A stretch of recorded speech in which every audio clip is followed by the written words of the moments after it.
Pourquoi les ressources en eau dans le monde vont devenir incertaines dans futurascience.com du 31 juillet 2022.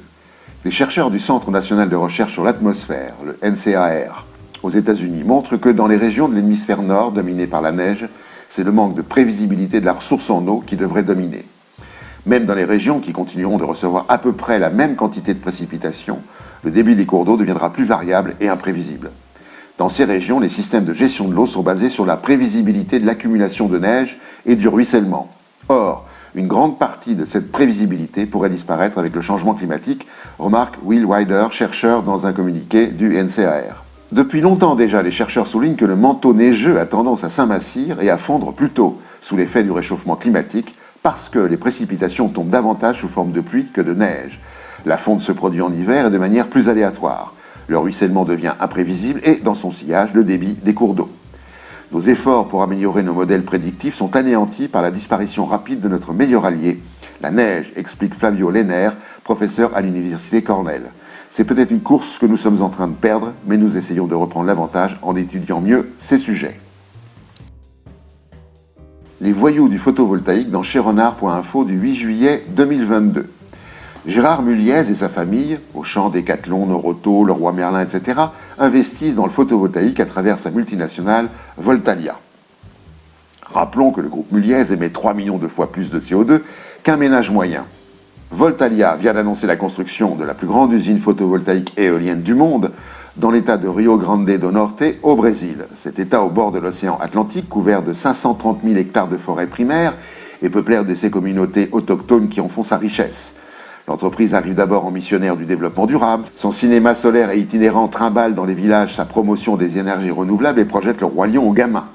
Plus tard, les machines écrasent les champs, éventrent les forêts, menacent les oiseaux déjà menacés en dépit des protestations. Voltalia vient d'obtenir en Angleterre un marché des plus symboliques. Alimenté en énergie solaire, la City, le quartier d'affaires de Londres, avec ses banques, ses salles de marché, sa bourse, ses compagnies d'assurance. Pour ce faire, 200 km plus au sud, Voltalia s'apprête à défigurer la région paisible et bocagère du Dorset, avec 150 000 panneaux solaires étalés sur l'équivalent de 140 terrains de foot. Tant pis pour les cultivateurs. Les agriculteurs récoltaient autrefois la lumière pour faire pousser des céréales, maintenant ils récoltent la lumière pour produire de l'électricité, analyse un conseiller municipal de Spettisbury. En Aveyron, sur le très calcaire Causse Comtal, Voltalia est parvenu à se mettre à dos une quarantaine d'associations, des Amis de la Terre et des Oiseaux, des défenseurs des paysages et monuments, des paysans, des écolos, des opposants aux nuisances renouvelables. Auchan et Decathlon ont promis d'alimenter leurs magasins depuis des centrales du sud-est de la France. Ils ont déjà trouvé 80 hectares sur ce causse, en partie cultivés par un paysan en fermage, prêt à se faire exploitant agroélectrique. Pour résumer la vision de la famille Mulliez, pour sauver la Terre, il faut détruire des terres.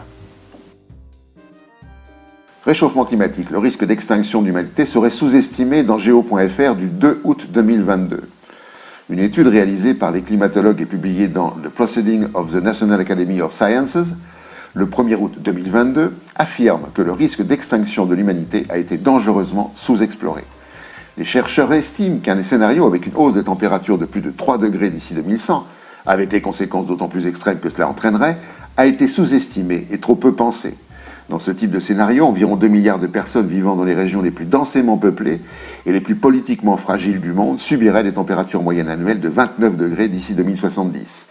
Ces températures et leurs conséquences sociales et politiques affecteraient directement 2 puissances nucléaires et 7 laboratoires de confinement maximum abritant des agents pathogènes les plus dangereux. Il existe un sérieux potentiel d'effets d'entraînement désastreux, déclare dans un communiqué le co-auteur Shi Tzu de l'université de Nanjing.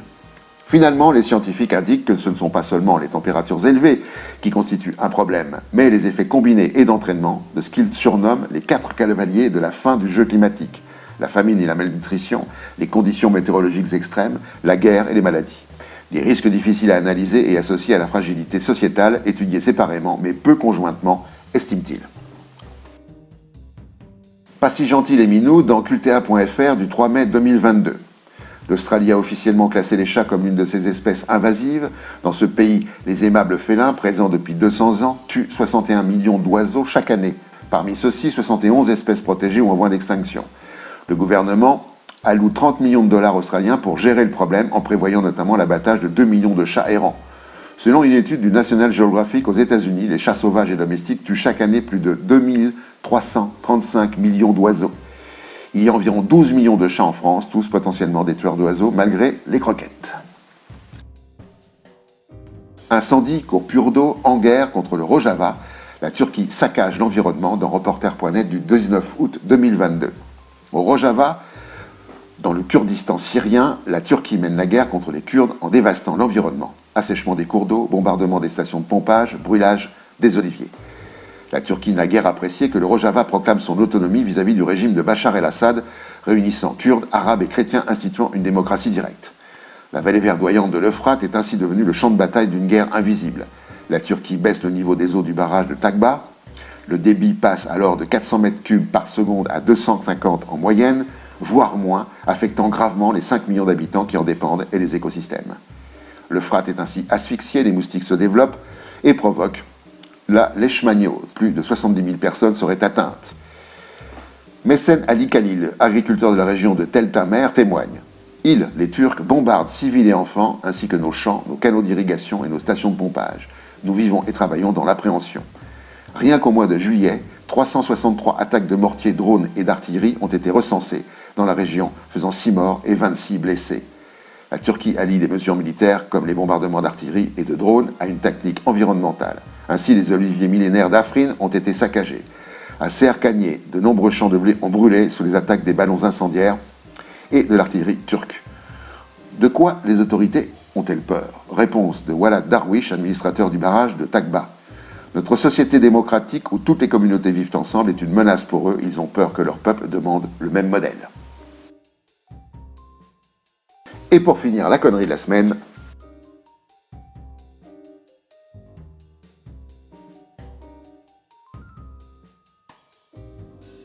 À la prochaine fois.